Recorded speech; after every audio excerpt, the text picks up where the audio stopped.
Welcome back, everybody. I am Jake, sitting in Ohio State. Today we're going to do a fun one, the Honey Badger mediums. I've been wanting to check these guys out, and these are part one of a bigger series, loaner series from my buddy Jesse, LoanerPants.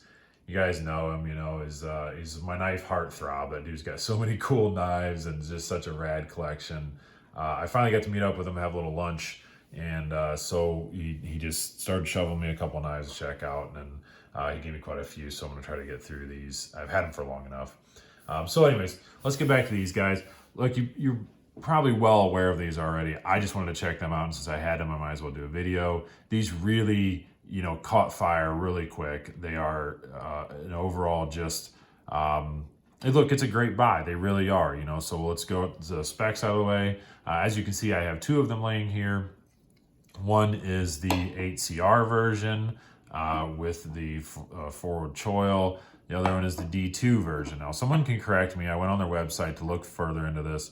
I don't see that there is a D2 model that has this forward finger choil. And if they do, that, I just missed it. By all means, correct me. But that forward finger choil on a D2 blade would be really, really cool. I don't see why they wouldn't, but what do I know? I don't have a problem with 8CR, but I personally prefer that finger choil. I think that's really handy. So anyways, we'll get some of the specs out of the way, and then we'll just go talking about one of them so you can kind of don't have to bounce back and forth. So these are the Honey Badger mediums, which is westernactive.com. You can find them there. You can find them obviously on everywhere now, Amazon, Blade HQ, wherever. They all have a version of these things. So the 8CR version down here, the guy on Blade HQ, will run you about $35. The D2 version up top here, $57. Overall, though, the rest of the specs are going to be the same aside from that. So you got about 7.3 inches overall. You know what? It's just below 7.5. Perfectly cool. I like that length as well. That's fine.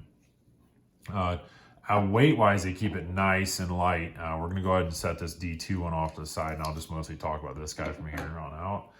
They keep them nice and light. Inside here they do quite a bit of, see if we can pick it up. Yeah, there you go. Quite a bit of weight relief actually on both sides. So, roughly 2.5 ounces, just a little over 2.5 ounces. Oh man, that's nice, for a 7-inch, so a little over 7 inches worth of a knife.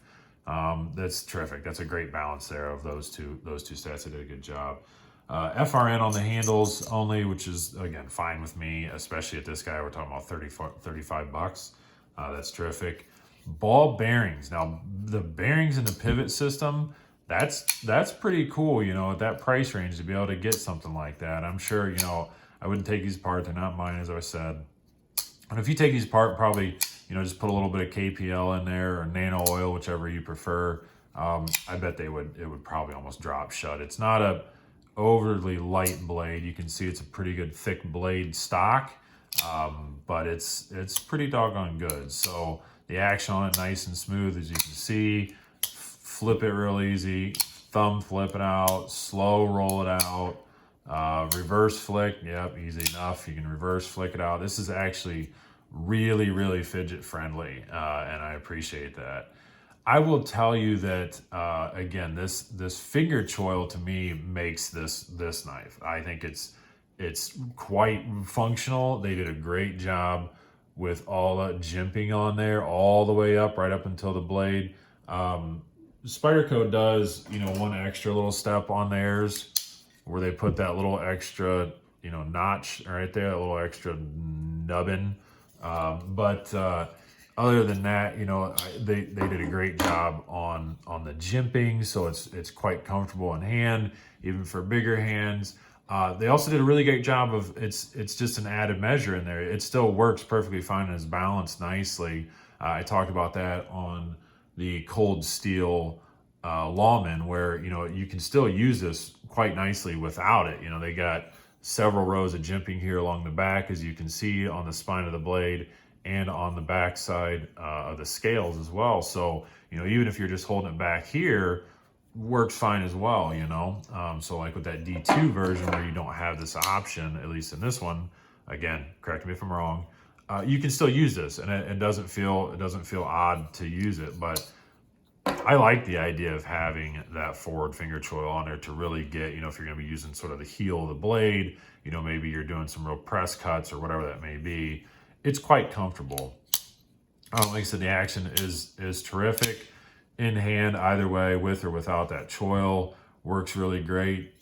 Pocket clip. I mean, they just listen to a lot of different things. And even though it's mounted here, at the very end, it's still nice and flush. It doesn't stick out real far. It tapers down. I mean, it's really, really good. I'm quite impressed with this guy for 40 bucks. I've had some friends that have had some quality issues, so I don't know how widespread that really was or is, I guess. So if, let me know if you've had these and just been disgruntled with those. The lockup on this guy is pretty solid. I don't really see any issue there. It's nice and sturdy lockup. I mean, what else? The traction on it's really good. They got a good pattern on here, so you're getting good traction. Overall, I really like this knife. I seen they got a green one. I got to get that OD green and maybe do a little acid wash and turn everything gray on it as well to match. Like, that would be pretty cool, really. What else? I think that's about it. Let's put out some comparisons, and we'll go from there. So let's see. We already had this out, so I'm going to bring this guy back out. Native 5 Spyderco, about the same, a little bit longer if you line up the pivots nicely. So a little bit longer. Some things that are a little more in that comparable range as well.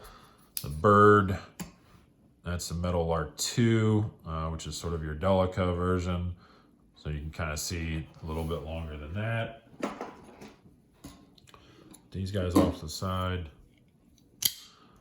Rat 2. A little longer, a little longer than Rat 2. And, where's my Rat 1? Oh, there it is.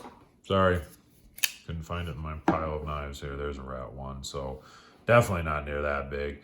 This one would transverse nicely too in that EDC category. I don't know that I would 100% go hard use with it. But, it's one of well, for 40 bucks, I mean, I beat this knife up. So maybe I would beat that knife up pretty good. I just wouldn't feel bad about it, But for $40 for that HCR, if you want to go to the D2, and I'm fine with either steel. I think D2 is actually quite a bit stepped up. I've talked about that many times, so I'm not going to get back into that.